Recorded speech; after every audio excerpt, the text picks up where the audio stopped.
Bienvenue à vous, merci de nous rejoindre pour un nouveau Journal Afrique. Voici les titres. Au Sénégal, nouveau rebondissement dans l'affaire Ousmane Sonko. La Cour suprême vient de rendre un jugement très attendu. L'opposant pourra-t-il être réinscrit sur les listes électorales? Pourra-t-il se présenter à la présidentielle en février? Explication dans un instant.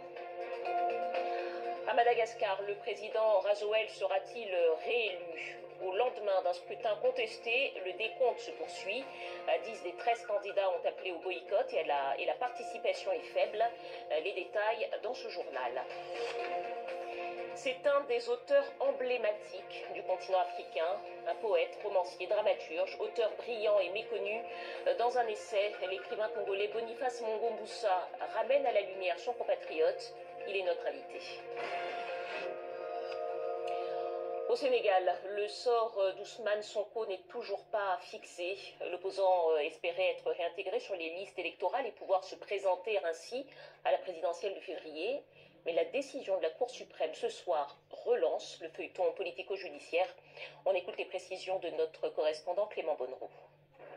C'est une double défaite pour Ousmane Sonko qui avait appelé depuis sa cellule de prison ses partisans à rester mobilisés pour ce qui devait être un jour historique.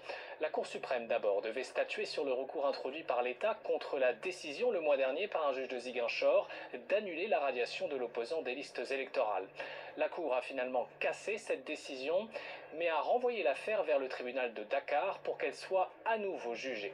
En clair, cela veut dire que l'horizon politique d'Ousmane Sonko reste toujours aussi incertain à moins de 4 mois de l'élection présidentielle, et ce alors que le dépôt officiel des candidatures doit avoir lieu le mois prochain.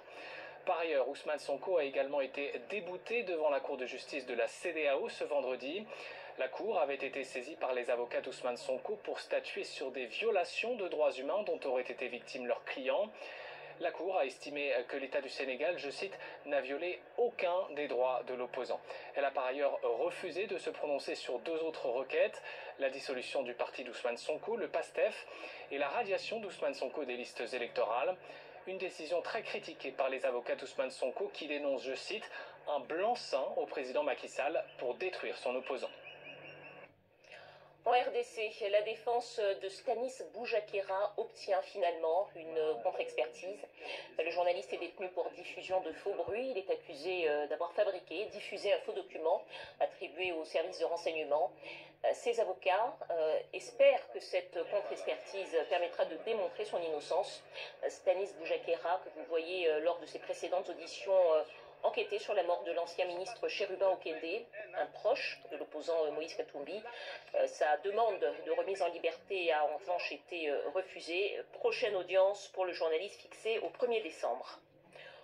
Au Togo, beaucoup de protestations après l'incarcération de Loa Lawson et Anani Sossou, 2 journalistes qui sont derrière les barreaux depuis 3 jours, après avoir affirmé sur les réseaux sociaux qu'un ministre s'était fait voler l'équivalent de 600 000 € à son domicile.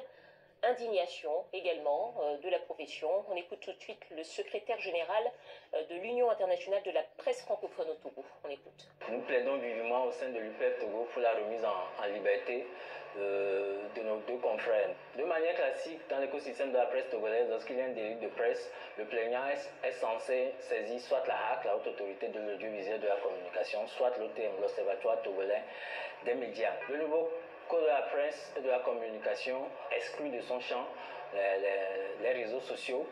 Or, il se fait que ce n'est pas ce canal-là que nos confrères ont porté l'information à l'intention du grand public.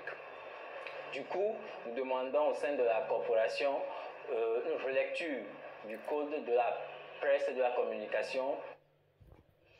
À présent, direction Madagascar. Sur la grande île, le dépouillement des résultats de la présidentielle est toujours en cours. Ce scrutin a été, vous le savez, boycotté par une partie de la classe politique qui conteste la candidature du chef de l'État. Hier, la participation a été faible. Malgré tout, pas de traces de manifestation ce vendredi. Et la vie semble reprendre son cours. On regarde les images, elles sont commentées par Jean-Luc Eguesier. Le jour d'après, les Malgaches ont repris leurs activités et les commerçants ont rouvert leurs boutiques. Antananarive est redevenue une ville animée, après s'être un peu figée jeudi pour le premier tour de la présidentielle. Au lavoir public, les lavandières sont à la tâche, sans grande inquiétude, malgré le climat politique tendu. Je pense que tout ira bien, même s'il y a des manifestations dans les jours à venir. J'ai voté hier, et quand on annoncera que Rajoel a gagné, je serai satisfaite. La journée d'hier a été marquée par une faible participation des électeurs. Un collectif de 10 opposants avait appelé au boycott face au président sortant, Andry Rajoel, qui brigue un nouveau mandat. Avec 9% des bureaux de vote comptabilisés, Rajoel obtient 70% des suffrages exprimés, selon les chiffres de la commission électorale. Mais l'opposition a déjà déclaré ne pas reconnaître le scrutin et avance un taux d'abstention de 60%.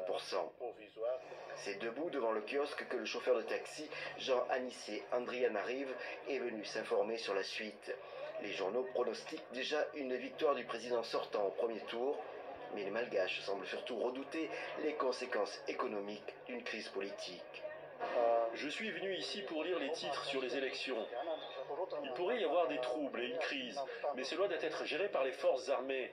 Mais il est certain que cela aura un impact sur nous. Le coût de la vie augmentera, en particulier les produits quotidiens comme l'essence. Une commerçante explique encore, les gens luttent pour survivre, ils évitent de s'impliquer dans la politique. Les résultats préliminaires du premier tour devraient être connus dans une semaine.